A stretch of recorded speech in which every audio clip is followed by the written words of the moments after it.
Pleasant Valley, it's hard to imagine it was 1 year ago when we launched our 2-year Spirit-led initiative laying out the vision we believe God has for our church for the next 15 years. It's a vision to saturate Owensboro with the gospel so there's not a neighborhood in our city that's not been touched by the good news of Christ.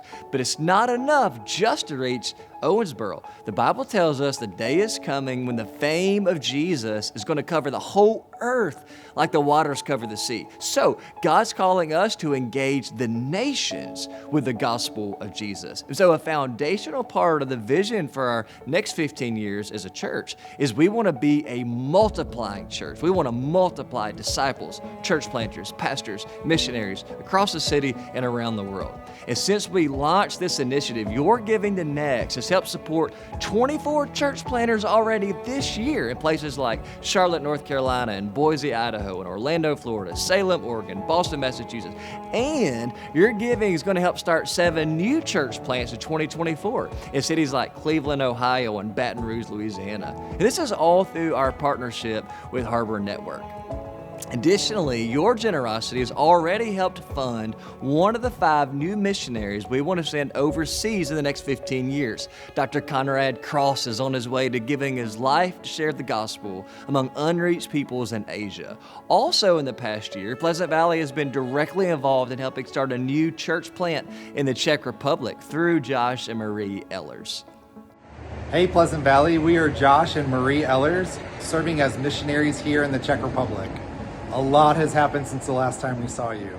This summer we moved to a new city, and alongside a team of Czech Christians, we started gathering as a church in each other's homes. Please pray as we move toward our public launch at the end of this year. We wanted to thank you for your support through the Next initiative. Your prayers and financial generosity have supported us as a family, but also they've supported Victor, our Czech pastor, and his seminary education. We want to thank you as our sending church, and we look forward to updating you again in the future. But not only has God called us to multiply, God is calling us to invest in future generations.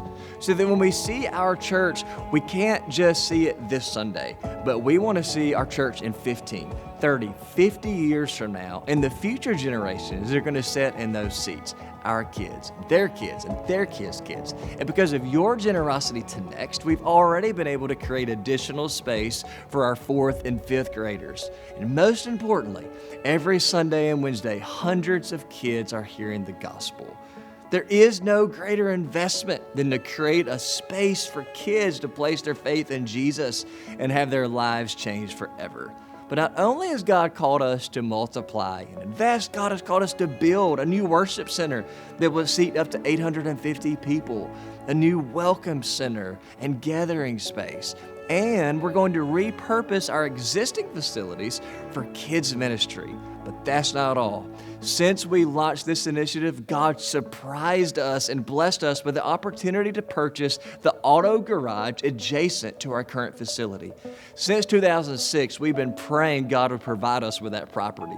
And I am thrilled to announce that that garage is going to become our new student ministry space, which will nearly double our capacity for our middle and high schoolers to hear the Word of God.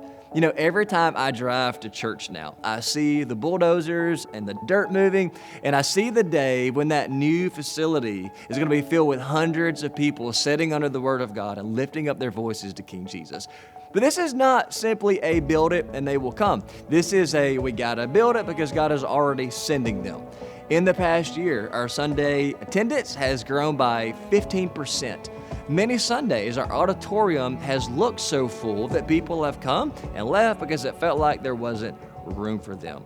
And also since the beginning of the year, on 75% of the Sundays, we've had to turn away kids and Valley kids because there wasn't room for them in at least one of the classrooms, which is why we've recently moved to 3 services.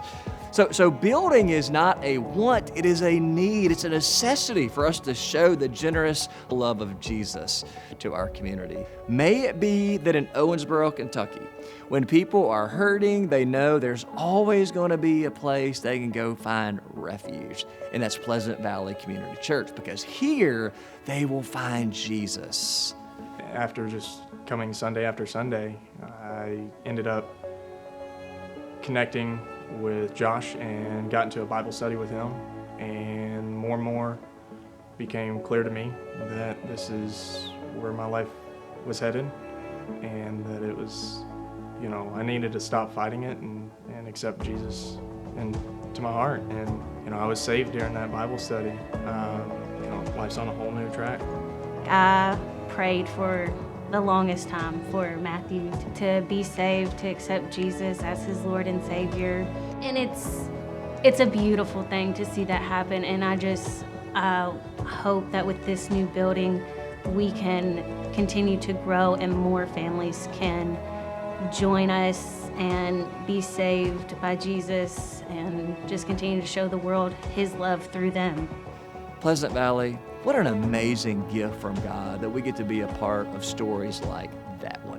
We're halfway through our 2-year Spirit-led initiative, and I truly believe the best is still yet to come. So thank you so much for your generosity and for keeping, and in some cases exceeding, the commitments that you made. If you're newer to Pleasant Valley, or if you've not made a commitment to be a part of what God is doing, we would love to have you join the 193 individuals and families that have already joined us on this mission.